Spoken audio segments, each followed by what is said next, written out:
Além de todas as nossas promessas de ano novo, as realizadas ali no finalzinho de 2016, a nossa vida precisa de mais amor, de mais compaixão, de mais tolerância. E ainda mais num mundo com bilhões de pessoas em que se torna quase que inevitável a diferença. Nós acompanhamos diariamente inúmeros casos que vão aos extremos, causados ali pela discriminação racial, sexual, social, ideológica e a religiosa. Essa última gerando verdadeiras catástrofes e guerras. Mas, indo na contramão do ódio e da violência, nós vamos inspirar você e a sua família a praticar a tolerância. Por um bate-papo em plena harmonia, eu recebo Padre Juarez de Castro, representando a religião católica, o Sheik Rodrigo Rodrigues, representando a religião islâmica, o Rabino Ventura, representando a religião judaica, e o monge Ryozan, é isso? Ryozan. Ryozan, que é montanha sagrada, seria mais... Montanha, Ryo é bem, ou bondade, ou bom, e Zan é montanha, algo grande, né? Gente, obrigado por vocês estarem aqui. Obrigado você, olha que alegria. Feliz ano novo para vocês. Feliz ano novo para o Sheik, para o monge, para o rabino. A ideia nossa era isso, era mostrar que aqui no Brasil a gente consegue conversar, né? Todo mundo conversa na... Padre, o que, na sua opinião, o que foi marcante em 2016? Você sabe que é interessante? Hoje eu falei assim, o aninho vagabundo esse de 2016, porque foi muito ruim esse ano para muita gente. Uma crise política, crise moral no Brasil, uma corrupção. E não só isso, internacionalmente a gente vendo tanta coisa. Então a gente espera, e eu desejo de todo mundo, que o do ano de 2017 seja melhor. Eu li um artigo do Marcus Mellen, né, que é aquele humorista. Ele escreveu na Fúria algo tão interessante que eu vou reproduzir mais ou menos o que ele falou. Ele falava assim, que durante a retrospectiva que ele fez do ano que passou, ele foi perdendo a fé, foi perdendo a esperança de ver o mundo dessa forma.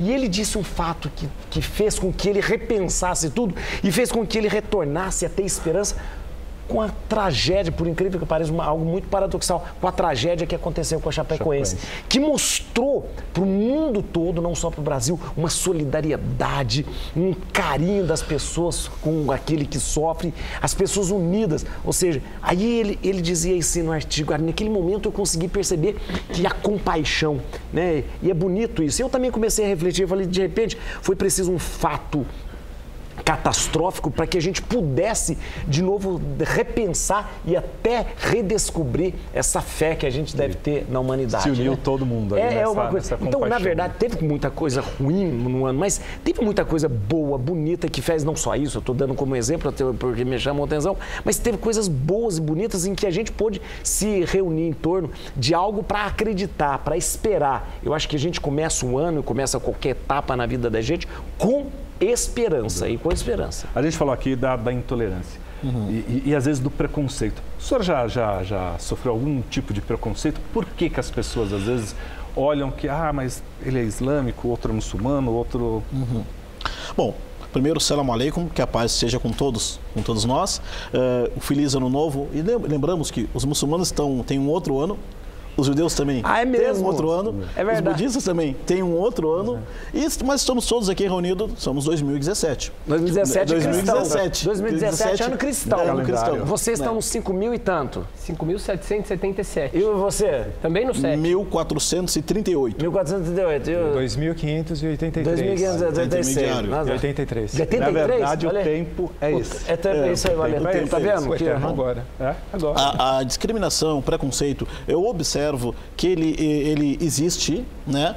Mas por causa que os meios de comunicação, a mídia como um todo, a forma que ela trata certas coisas, isso faz despertar o sentimento de preconceito e discriminação nas pessoas. Eu, pessoalmente, talvez eu não tenha percebido, por estar acostumado, ou melhor, vamos dizer assim, já vacinado, né? Eu não mais... Me ofende, me toca quando eu vejo preconceito e discriminação com outras religiões, porque o que fazem com outro também podem fazer comigo. Agora, o porquê da intolerância? Por que às vezes a pessoa sou intolerante com o outro, com o diferente? Olha, não vejo esse negócio, é esse o nosso tempo? Bom, nós vamos voltar para a história, nós vemos uma formação do etnocentrismo, isso existe. Hoje o padrão da verdade, da realidade é o meu, não é só isso no mundo inteiro, né? Mas o porquê dessa intolerância é não ter momentos ou não criar momentos de ter essa reunião aqui, ó. Pessoas de crenças diferentes, conhecer, cada um dar a sua imagem, mostrar quem é e o que acredita. E vamos ver, nós estamos falando antes, até falando com o querido Rabino, que não vamos falar de diferenças, mas vamos falar o que nós temos, igualdades e que nós temos de semelhanças aqui. Né? Então, talvez a tolerância, ela existe quando existe o ser humano, mas nós podemos acabar com isso de que forma? Conhecendo o outro. Conhecendo o outro, visitando o outro, e assim acaba com a intolerância. A ignorância traz a intolerância. Sim, falta de informação. Ignorância é não conhecer. É isso mesmo. Isso. O Sheik foi ali, olha, no centro. Rabino, o senhor concorda? Concordo e acrescento algo. Eu acredito que, do aspecto espiritual, tudo começa no autoconhecimento. Então, se eu me amo, pelas diferenças que eu tenho, ou melhor, pelas peculiaridades que eu tenho como indivíduo, pela cor do meu cabelo, pela cor da minha pele, pela minha formação, pela minha história, eu nunca vou poder amar o próximo como a mim mesmo, porque ele não é eu. Agora, se eu consigo chegar até a minha essência e me reconhecer como nós dizemos, filhos do Eterno, do Criador, e eu me amar por isso, e não por aquilo que me faz diferente, mas por aquilo que me faz semelhante, vai ser muito mais fácil olhar para o padre, para o sheik, para o monge, para o apresentador e falar: são irmãos, são semelhantes a mim. Então, eu acredito muito na questão, antes de mais nada, do autoconhecimento. No budismo se fala muito do autoconhecimento, né? Dessa coisa de voltar para si e para enxergar o próximo. É um exercício muito difícil isso, da gente... a gente conseguiria, o planeta conseguiria fazer esse exercício? O que é que falta para as pessoas fazerem esse exercício? Só precisa sentar, fazer o processo, né, de interiorização. Mas o que você vai acessar dentro de você é a constatação de que isso que está dentro também está fora. Então, essa realidade interior, nesse microcosmo, já está atuando. Nós já somos o que nós queremos nos tornar. Já somos. Mas quando você constata isso, que de fato nós somos, ocorre uma grande mudança. Apesar de nós já sermos, você tem um ganho, né, em qualidade, né, nessa nova visão. Isso é mais ou menos o que você falou, que é o reconhecer dentro de si a essência. É muito mais revelar algo que já existe. E aí eu concordo com o que o monge falou, é muito interessante. Porque a partir desse exercício do reconhecimento daquilo que já existe, a gente cresce, a gente melhora. Existe eu gosto muito da seguinte reflexão: o corpo humano, ele é um testemunho gigantesco a respeito da existência de um Criador. Puxa vida, eu tenho um organismo que tem 10 trilhões de células trabalhando concomitantemente em harmonia para eu ter vida. Então, quando eu reflito a respeito disso, a respeito do coração, do cérebro, de tudo isso, eu me admiro tanto com o meu corpo, eu falo: que loucura, o que está acontecendo aqui? Eu já me admiro comigo. Aí, quando eu olho para o padre, eu falo: mesma coisa tem nele. Então, eu acho que é o mesmo processo no sentido espiritual. Olha que coisa linda. De repente, desculpem a coisa linda que eu estou falando. Eu faço a brincadeira, está se refletindo nele. Os olhos dele brilham, o sorriso dele aparece. Isso é o reflexo essa coisa de trazer isso para a espiritualidade, a Bíblia da mesma fé que nós temos aqui, abraâmica, né? Ou seja, fala, nós não temos imagem do Criador, nós não temos imagem de Deus por uma razão muito simples, porque o outro é a imagem de Deus, né? Ou seja, quando Deus cria, e na criação ele diz assim, que ele criou o homem à sua imagem e semelhança. Eu sou um Deus. Eu vou olhar para você, eu preciso enxergar a sua dignidade vem porque você imagem e semelhança de Deus. Eu não vou te machucar, eu não vou ter preconceito em relação a você, eu não vou te humilhar. Por quê? Porque você é imagem e semelhança de Deus. Essa dignidade vem justamente dessa semelhança de Deus. existe algum desequilíbrio em algum canto. Em algum lugar. Por mais que a gente pega o noticiário do final de ano, é chacina em Campinas, justamente, terrorismo na Turquia, quer dizer, e aí, como reagir? Posso abordar um pouquinho essa questão da intolerância? Para o budismo, você nomear a palavra intolerância é você se achar superior ao outro. Isso. Quem é você para tolerar o outro, né? Mas, num determinado ponto religioso, eu vou citar uma historinha que eu gosto muito de Mestre Kyu.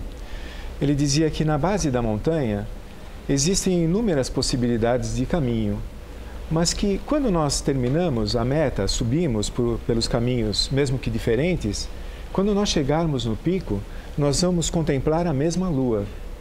E essa contemplação da lua é isso do fato místico, que é uma linha de diálogo muito interessante e que não tem nenhuma diferença. É o que nos une. Justamente. Então, as nossas crenças nos separam, mas os nossos valores nos unem. Isso mesmo. Certo? Então, durante o caminho, que diferente, né, que nós somos, que meios hábeis, que meios expedientes tão diferentes nós usamos para contemplar a mesma lua. Quando a gente tem essa visão mística, o diálogo interreligioso, ele flui, ele é pleno. Mas quando se para no meio do caminho, você vai falar o meu livro, o seu jeito, a minha comida, o meu jeito de fazer, para constatar a mesma realidade, que é a realidade que nos une. Gente, a gente vai ter que... Não, a gente tem... Você sabe que eles falaram assim... A história vai continuar. O programa tem que ficar quieto o Rabino Ventura e eu, porque eles falaram que a gente fala demais. Eu tô obedecendo. E eu também não tô falando nada, eu tô obedecendo. Mais ou menos. Eu tô quieto aqui porque já me falaram. Eu só observo. Não, mas quer ver como os dois vão ficar quietos? Boa música. A gente vai ouvir agora o pessoal aqui que vai tocar pra gente. A gente separou momentos de boa música com vocês, por favor.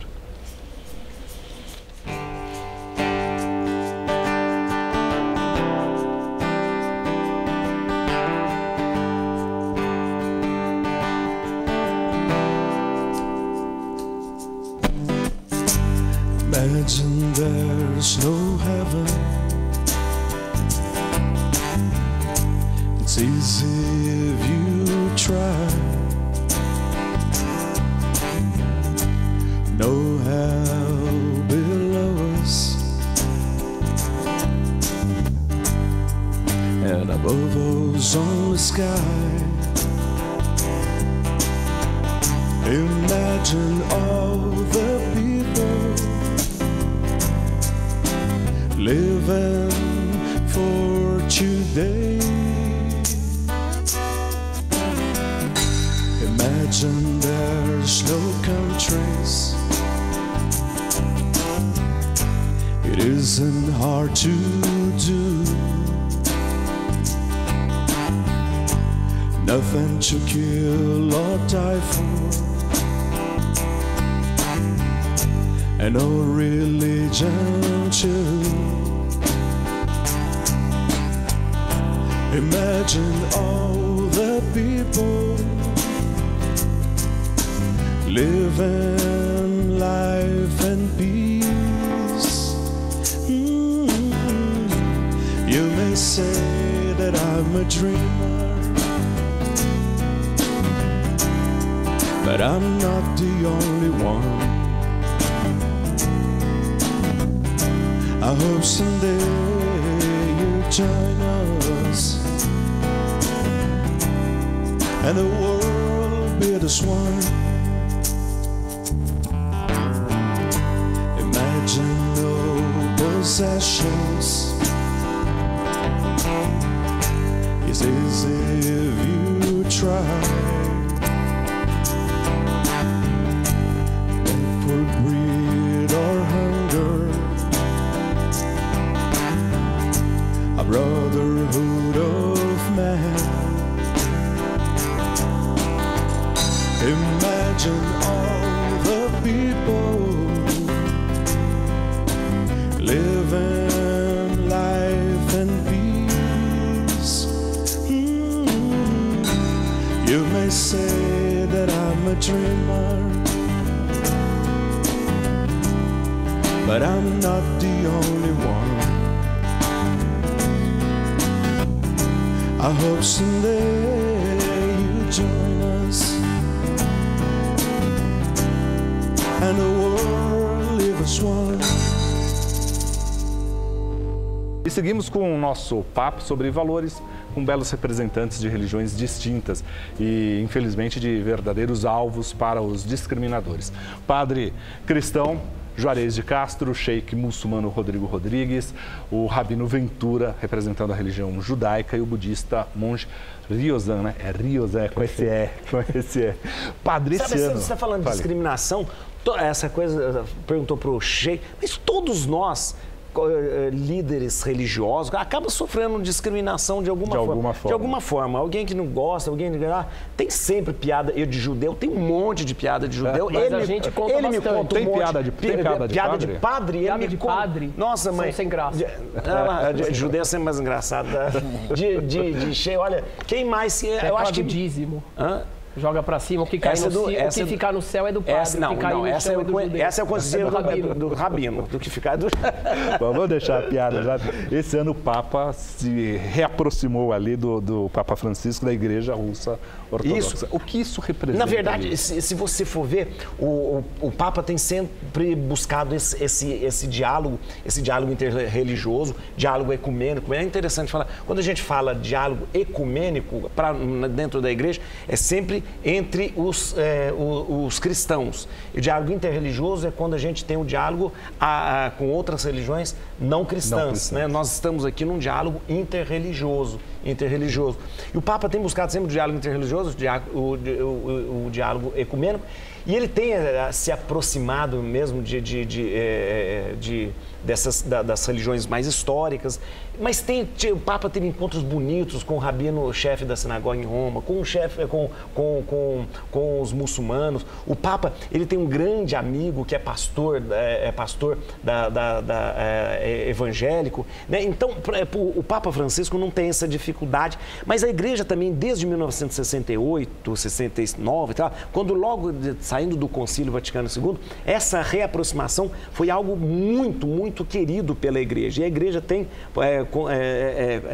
feito esse esforço justamente de reaproximação. O grande esforço de reaproximação que acontece justamente foi com a Igreja Ortodoxa, que houve o grande cisma da Igreja em 1054, a Igreja começa a reaproximar. E não tem sentido você falar de religião se você se acha dividido, se você propõe a divisão. E uma coisa, eu acho que vocês devem concordar, que essa coisa da divisão religiosa não está na cabeça daqueles que são os líderes religiosos, está mais na cabeça de uma mentalidade fanatizada que faz com que a gente se separe. Nós estávamos, antes do programa, a gente estava conversando, quem vê nós assim, nós não temos nada um contra o o sheik é isso, o judeu é aquilo, o monge, não existe isso. E mesmo no círculo de um debate interreligioso ou ecumênico, ninguém está ali para falar de diferença, ou você fez isso errado, você fez aquilo errado, você fala aquilo, não existe isso. Essa coisa mais da discriminação que acontece e a intolerância vem justamente, eu gostei dessa ignorância, de não conhecimento e de não... falta de informação. Falta de informação. Mas você sabe que a guerra na Síria é o sexto ano, né? Assim, é um negócio assustador cada vez mais. É bom ele falar sobre isso, porque a gente não identificar islamismo com o Estado Islâmico. Porque a gente tem muito desse negócio do, mas existem os radicais. Qual que é a opinião do seu... o que a gente tem que saber de... Essa guerra na Síria, como outras guerras que existiram, a vítima ali, o ser humano, claro, a religião. Porque nenhuma religião ordena, manda, patrocina a guerra. Sim. Discursos que usam a religião como o carro-chefe promovem isso. Alguns discursos, algumas pregações acabam utilizando a religião ou manipulando o povo para vamos dizer assim, tornar aquela guerra uma guerra sagrada de santa, que de santo não tem nada. Aquela guerra na Síria, a guerra do povo contra um ditador, né? Só que tem grandes potências, tem Rússia, tem grandes potências ali envolvidas. Tem interesses políticos. E outros interesses econômicos ali, e tudo mais. Porém, como é que vai fazer para motivar o povo a lutar ou se defender? Como nós estamos falando agora há pouco antes, não falou de quem é mais religioso, mas você torce para qual religião? É verdade, tá. Torcedores de religião. Torcedores de religião. Agora, como falar? Como falar para essa garotada que às vezes é mais influenciável? E aí eu digo, é a opinião de todos vocês nisso. De que, olha, a informação é essa aqui, ó. Os livros sagrados apontam que não é para ter a tolerância, Deus não separou os povos, temos que... Como conversar com essa... Primeiro, as pessoas, essa juventude? Os jovens devem procurar os religiosos, as pessoas que estudaram, que dedicaram a vida para entender o texto sagrado. Pergunte para o padre, pergunte para o rabino, pergunte para o monge, pergunte para o sheik. Pergunte para as pessoas que entendem profundamente o texto sagrado. Porque o que acontece? As pessoas, elas, quando não há mais vínculo com, vamos dizer, aquelas pessoas que entendem o texto sagrado, as pessoas interpretam e dão uma interpretação religiosa para os conflitos. Isso é um grande problema. Dar uma interpretação religiosa para os conflitos. Ler do jeito que quer o texto. Do jeito que quer entender, não é do jeito que está. Monge, como tocar a pessoa nisso? Como ir lá e falar, ó, esse é o caminho do meio? Você citou a música, né, há pouco tempo. Eu gosto muito de usar essa imagem de um conjunto. A gente não sabe a crença deles, mas tem harmonia. Qual a crença de cada um? Provavelmente diferente uma da outra, né? Um canto coral, né? É o estar junto, é você promover essa convivência, é você ver o monge abraçando, né? O sheik, e ver que não tem essa diferença de diálogo, não tem essa barreira, né? Que está acontecendo. Na verdade, nós somos todos interconectados. Sim. Todos interconectados. Rabino, os jovens, a gente sempre tem aquele negócio que o jovem não quer mais saber da religião, não quer mais saber da igreja, não vai na missa, não vai na sinagoga. O jovem, como isso é real, assim, ou o que toca, o que faz chegar para ele e falar assim, ó, algo maior, algo mais importante? Eu acho que tem uma palavra muito importante para o jovem, que é relevância. Se a gente tem um ensinamento dentro das nossas tradições que não tem relevância nas ruas, então esse jovem realmente ele vai acabar se afastando e não vai se interessar por aquele ensinamento. Por quê? Porque o jovem, ele está no começo da vida dele, em geral ele está pensando no quê? No futuro. Agora, se de repente ele ouve dentro da tradição religiosa dele, nós somos os melhores e Deus nos ama e etc e tal, e aquela tradição religiosa, ela não traz nada para melhorar as questões universais, vamos falar, por exemplo, de violência, de drogas, de recursos naturais, então esse jovem realmente, ele não vai se motivar pela religião. E aí depois, em geral, vêm os líderes religiosos e apontam o dedo indicador para o jovem e falam, a juventude é desinteressada. E aí eu tenho um discurso um pouco mais crítico em relação aos líderes religiosos. Eu acredito assim que parte muito importante dessa conversa é a autocrítica. Porque eu discordo do sheik no momento que o sheik fala assim, procurem um rabino, procurem um padre, um sheik, um monge. Eu discordo não no sentido dos reverendos adequados, mas eu quero dizer que existem muitos líderes religiosos que sim divulgam violência, que sim divulgam desprezo ao diverso. Então eu acho que um papel muito importante deste diálogo não é somente o interreligioso, mas é o intrarreligioso. A grande pergunta é o que eu faço dentro da minha comunidade, dentro da minha religião, para neutralizar a intolerância que tem ali. Aí entra o exemplo, né? Então, mas aí vem uma questão, aí precisa de coragem e fé, porque aí você vai tocar na ferida. Gente, ó, essa é uma discussão que a gente poderia levar. É bom começar o ano reunindo assim com visões tão diferentes. Eu queria que cada um de vocês deixasse uma mensagem para quem nos assiste para um 2017 melhor, ou pelo menos que a gente consiga equilibrar um pouquinho mais. Quem começa? Eu vou ser o último, que aí eu vejo o que vocês falaram. Vai lá, Rabi. Bom, eu posso falar. A questão do diálogo e do autoconhecimento é algo extremamente importante. Antes de eu dialogar com o próximo, eu preciso dialogar comigo mesmo. Porque alguém tem que falar com esse próximo. Se eu não sou eu, se eu sou só um reflexo das expectativas da sociedade, da cultura, então eu não sou eu, então não tem diálogo nenhum. E o diálogo, ele é fundamental. Mas para ter o diálogo, eu preciso antes me conhecer e tenho que ter autoestima preservada. Porque vai que, por exemplo, eu vou na casa do sheik e lá na casa do sheik tem a comida que eu mais gosto. Vai ter baba ganoush, tahine, hummus, minha esposa faz tudo. Aliás, está todo mundo convidado aqui Shabbat em Shabbat. Eu já fui no Shabbat. Conheci ele. Eu vou no Shabbat na casa dele, Fiz o convite ao vivo para ele, minha esposa tá lá. Tá lá, ela faz. Muito bom, muito bom, pode ir lá. Agora, o que pode acontecer? Eu vou na casa dele e falar, puxa vida, olha só como a comida dele é boa, eu vou me sentir pequeno.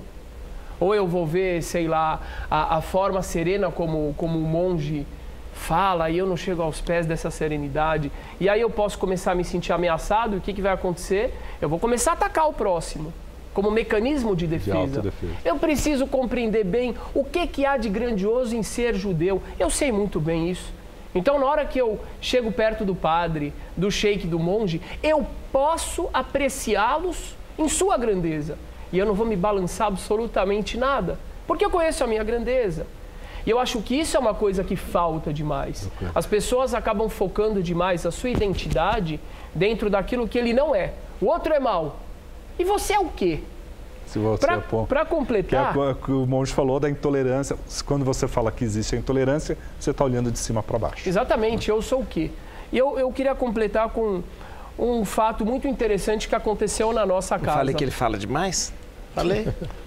Você quis fazer esse truque de ser último. Eu vou ser rápido.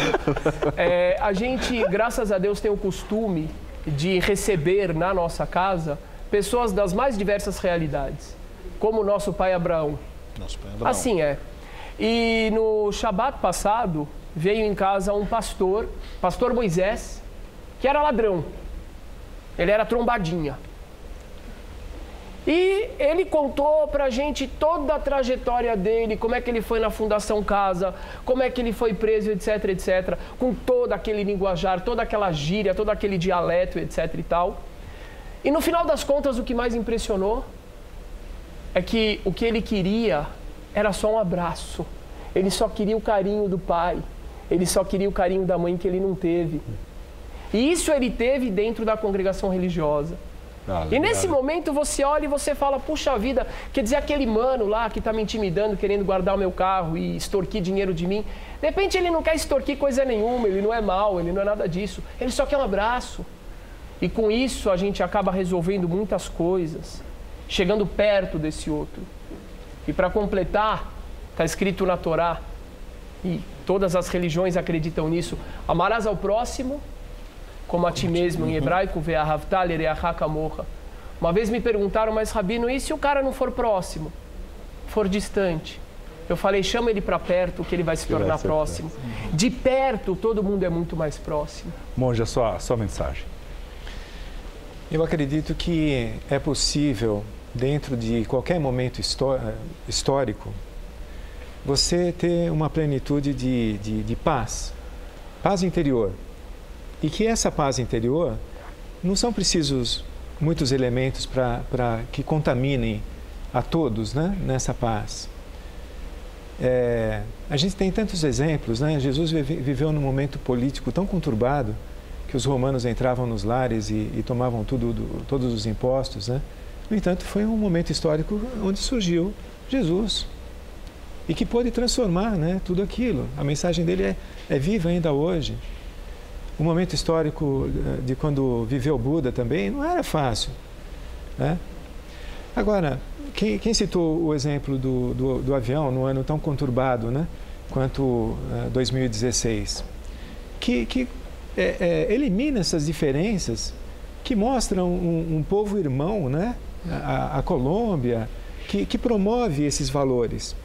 E eu acredito que o ser humano, a partir de um determinado ponto, ele não aprende só com os bons exemplos, mas ele sabe também reverter os maus exemplos e anexar tudo o que acontece com ele no seu caminho, em prol do caminho, não só dele, mas de todos os outros também.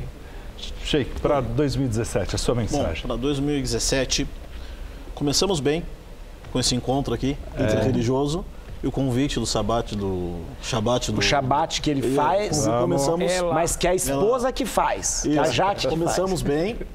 Mas esse encontro de Jacó é um bom, como o monge disse, eu também vejo que não olhar pelo o outro, mas trocar a palavra o outro pelo nós, mas não o nós português, o nós espanhol, o nós outros, né?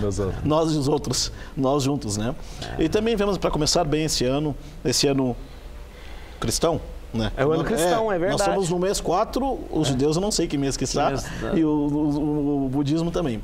Começamos bem, pedindo para que Deus, louvado seja, nos coloque próximos das pessoas e compreendermos que o ser humano é a criação mais sagrada e mais importante de Deus. Respeitando o ser humano, independente da cor, do gênero, da raça, da religião, estamos respeitando a criação de Deus. Que Deus faça de nós, que o final de 2017 seja melhor que o começo de 2017. Em 2018 a gente vai se reunir de novo. Eu não vou convidar 30 segundos. Sabia? Eu não vou convidar ninguém para o Shabat, porque eu não tenho esposa para fazer, então tá bom. Falei que você tinha. Não. Sua mensagem para 2017. E olha aqui, ó. Desafio dos 30 segundos. Não, mas é fácil, é fácil. São Paulo dizia sempre São Paulo, e eu repito São Paulo que era judeu, né, depois organiza todo o cristianismo. São Paulo, eu quero que a gente comece o ano com esperança. E São Paulo falava que é de esperança em esperança que nós vivemos e nos renovamos e nos fazemos melhores. Esperança, que é muito... São Paulo fazia uma distinção muito grande. São Paulo distinguia esperança de esperar, porque esperar é você esperar o dia de amanhã. Esperança não é isso. Esperança é ter a certeza que eu sou melhor. Por quê? Porque tem um Deus que está ali para me encontrar e eu tenho as pessoas ao meu lado que caminham junto comigo até Deus. Então, esperança. Gente, quero agradecer vocês. Padre, muito obrigado. Viu? Rabino. Amanhã é aniversário do Rabino. Amanhã é aniversário do Rabino. Então já vamos comemorar o aniversário. Daqui a pouco. Parabéns, a Rabino. todos vocês, muito obrigado. Um feliz 2017.